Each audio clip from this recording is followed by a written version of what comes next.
The late afternoon sky was painted with soft streaks of pink and orange, the kind of sky that made neighbors pause for a second before pulling into their garages. The air was heavy with the scent of freshly cut grass, mixed with the faint aroma of barbecue drifting from a house down the street. Children's laughter echoed as bicycles skidded across driveways, and the chirping of crickets had just begun. Down the street, at the far end of the cul-de-sac, an elderly woman walked slowly along the sidewalk. Her name was Margaret Bennett, 72 years old, with hair the color of silver strands of silk pinned into a neat bun. She had always prided herself on her independence. For decades, she had worked 2 jobs to raise her only son, David, after losing her husband young. She had carried the weight of life, literally and figuratively, on her shoulders. But age had a way of making even the strongest arms tremble. Today, those arms trembled more than usual. Margaret clutched 2 grocery bags, heavy with milk, flour, and fruit she had carefully chosen at the local market. The handles cut into her fragile skin, leaving red marks along her palms. Each step up her son's driveway was a battle. She had told herself she could manage, that it wasn't right to always ask for help. But as the bags grew heavier, she regretted her pride. On the porch stood Emily Carter, David's fiancée. Young, beautiful, and immaculately dressed, she was the picture of a modern, ambitious woman. Her dress was sleek, her hair perfectly straightened, and her manicured nails gleamed in the soft light. Emily wasn't looking at Margaret. She was leaning against the doorframe, scrolling on her phone, lips pursed in amusement at some social media post. Almost there, Margaret whispered to herself, adjusting the weight of the bags. Her voice quivered, her back aching. She finally reached the first step of the porch and looked up. "Emily," she said softly, her words catching in her throat.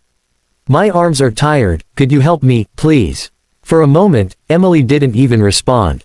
The glow from her phone lit up her face as her thumb swiped lazily. Finally, without looking up, she sighed. "You should have called the delivery service, Margaret," Emily replied, her tone smooth but dismissive.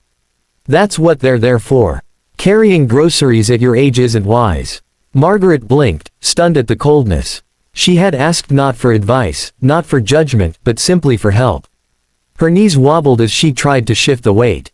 The milk jug in one bag tilted dangerously, and her fragile hands struggled to grip tighter. Her shoulders hunched forward, and the bags seemed to grow heavier by the second. I just thought I could manage," Margaret whispered, more to herself than to Emily. Her lips quivered as she forced a weak smile, trying to mask the humiliation she felt. Emily finally lifted her eyes, her gaze cool and detached. She didn't move from the doorway. "You've got to learn to take care of yourself differently. Times have changed, Margaret. People don't do things the hard way anymore." Her words pierced deeper than the ache in Margaret's arms. Margaret wasn't asking for a lecture about modern convenience, she was asking for the kindness of one human being to another. As the silence stretched, Margaret's thoughts drifted back. She remembered all the nights she had carried her little boy, David, in her arms after he had fallen asleep in the back of the car. She remembered hauling laundry baskets bigger than herself, scrubbing floors until her hands cracked, and balancing trays as a waitress long after her feet had gone numb. She had done it all without complaint because love made even the heaviest burdens light. But now, as an elderly woman, she was finding that life no longer gave her the same strength. And standing before her was the woman who was about to marry the very son she had sacrificed everything for, and she couldn't even be bothered to lend a hand. Margaret's knees gave slightly, and she let out a faint groan. The groceries rattled as she tried to steady herself. Embarrassment colored her cheeks, not just from physical strain but from the realization that she had become invisible in her own family's home. "Emily, please," she said again, softer this time, her voice breaking like a fragile thread. Emily shifted her weight impatiently, clicking her nails against her phone. "Honestly, Margaret, you're making it sound worse than it is. It's just a couple of bags."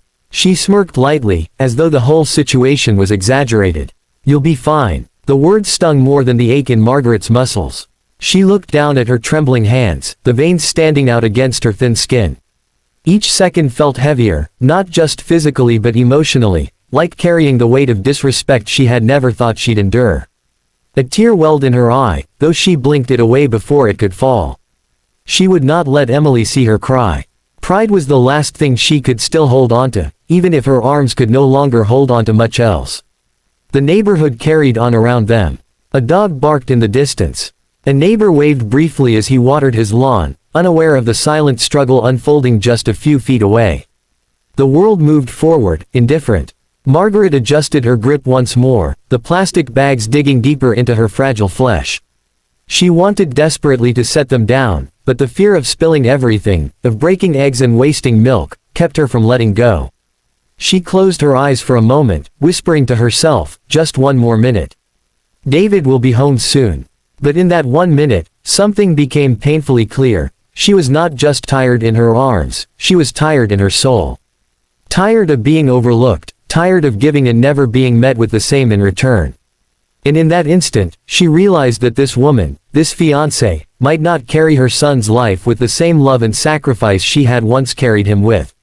The bags shook in her hands, and Margaret leaned against the railing for support, whispering again, barely audible this time, "My arms are tired." Dash dash dash. The sound of tires crunching against the gravel driveway cut through the tense silence. A sleek black Mercedes glided to a stop, its headlights briefly washing over the porch before flickering off. The door opened, and David Bennett, Margaret's only son, stepped out. At 34, David was known in the city as a rising business tycoon, a millionaire who had built his own company from the ground up. He wore a crisp navy suit, his tie loosened from a long day of meetings. To his employees, he was sharp and commanding, to investors, he was confident and persuasive. But to Margaret, he was still her boy, the same child she used to carry on her hip, the same little boy she stayed up nights for when he was sick. David reached for his briefcase but froze. His eyes locked onto the scene unfolding on the porch, his frail mother, arms trembling under the weight of grocery bags, while his fiancée stood idly by, phone in hand, offering not even the slightest help. The sight made his stomach drop. "Mom!" David's voice cracked as he slammed the car door shut and sprinted toward her. "Mom, what are you doing?" Margaret's face softened at the sound of his voice, but her knees buckled at the same moment. Before the bags could hit the ground, David lunged forward, scooping them from her arms. One bag nearly tore open from the strain, apples rolling against one another, but he steadied it with a firm grip. "Mom!" he exclaimed again, panic and guilt filling his tone. "Why didn't you call me? You know I would have picked these up for you." Margaret shook her head weakly, embarrassed. "I didn't want to bother you, sweetheart. You're always so busy." Busy. The word echoed in David's mind like a rebuke. How many times had he told himself he was doing all this, building wealth, chasing deals, working nights, for his mother? Yet here she was, struggling under the weight of groceries, and he hadn't been there. Emily cleared her throat, finally slipping her phone into her pocket. She forced a smile, trying to look composed. "David, it's really not as bad as it looks. Your mom insisted on carrying them herself. I told her delivery would have been easier." But David wasn't listening. His eyes, sharp with anger, darted to Emily. "You were here. You saw her struggling. And you didn't help." Emily blinked, taken aback by his tone. "I didn't think it was that serious." She said she could manage. Manage. David's voice rose. He set the grocery bags down carefully on the porch, then turned back to support his mother. "She's 72 years old. She doesn't need to manage alone when there are people standing right here who can help her. My mother raised me single-handedly. She worked herself to the bone so I could have a better life. Do you think she deserves to be ignored when she asks for help?" Margaret's eyes welled with tears. She touched her son's arm gently, whispering, "David, don't, it's fine." But David shook his head firmly. "No, Mom, it's not fine, not even close." Emily's smile faltered. Her cheeks flushed as neighbors passing by slowed down, curious at the scene. She tucked a strand of hair nervously behind her ear. "David, you're overreacting. I mean, it was just a couple of bags. You weren't here, you don't know how it happened." "I know exactly what happened," David snapped, his voice low and steady now, but laced with disappointment. "You stood there while my mother begged for help. Do you realize what that says about you?" Emily's mouth opened, then closed. She had no answer. For the first time, her polished confidence cracked. David turned back to his mother, helping her inside gently, as though she were made of glass. He sat her down on the sofa, fetched her a glass of water, and crouched at her side, holding her hand. His strong, businesslike demeanor melted away. Here, he was simply her son. "Mom," he said softly, his voice breaking, "I'm so sorry. I should have been here sooner. I should have noticed how tired you've been." Margaret squeezed his hand, smiling faintly through her tears. "Oh, David, you've already done so much for me. You gave me a beautiful home, security I never dreamed of. I didn't want to trouble you. Mom, don't you see?" he whispered. "None of that matters if I forget the simple things, like making sure you're not left standing on a porch with bags heavier than you can carry. What good is being a millionaire if I can't even protect the woman who sacrificed everything for me?" The room went silent, save for the faint ticking of the clock on the mantel. Emily lingered in the doorway, her arms crossed tightly. She tried to speak, but David raised a hand, silencing her. "I need to say this," he said firmly, looking between his mother and his fiancée. "Respect, kindness, compassion, these matter more than wealth, more than appearances, more than any wedding ring or contract. If you can't honor my mother, Emily, then you can't be part of this family." Emily's face paled. "David, are you saying—" "I'm saying," David interrupted, "that love without respect isn't love at all. And if you don't see my mother's worth, you'll never truly see mine." Margaret gasped softly, tears streaming down her cheeks. She tried to interject, not wanting to see her son's relationship crumble because of her, but David's resolve was unshakable.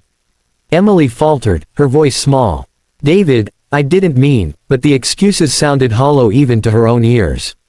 David stood tall, his hand still wrapped around his mother's.